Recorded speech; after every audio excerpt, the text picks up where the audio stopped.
আসসালামু আলাইকুম। আশা করি ভালো আছেন। ডক্টর ইউনূস সরকার ক্ষমতা থেকে চলে গেছে।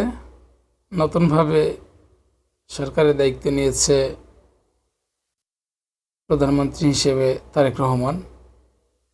তো যারা ডক্টর ইউনূসকে ঠিক মতন কাজ করতে দেন নাই, বিভিন্ন ধরনের দাবি দাওয়া নিয়ে রাজপথে নেমে সরকারকে বিব্রত করেছেন, সরকারের ভাবমূর্তি নষ্ট করেছেন, সেই লোকদের উদ্দেশ্যে বলি এবং যারা উস্কানি দিয়েছেন, অহেতুক দেশে বিশৃঙ্খলা সৃষ্টি করেছেন, সেই লোকদের বলতে চাই যে অযৌক্তিক দাবি নিয়ে যারা গেছিলেন, সেই ফকন্নির বাচ্চারা কই?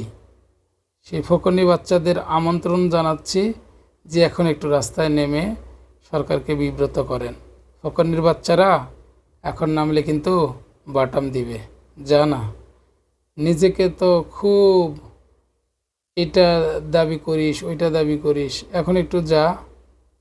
তোদের যদি ঠিক মতন ডিম না খাওয়ায়, একজন নোবেলজয়ী ব্যক্তিকে দেশের ভালো কাজে তোরা সহযোগিতা না করে, তার কাজে অসুবিধা করে, তার ভাবমূর্তি নষ্ট করে যেভাবে বিব্রত করলি, এখন একটু দয়া করে রাস্তায় আয়, একটু রাস্তায় যা।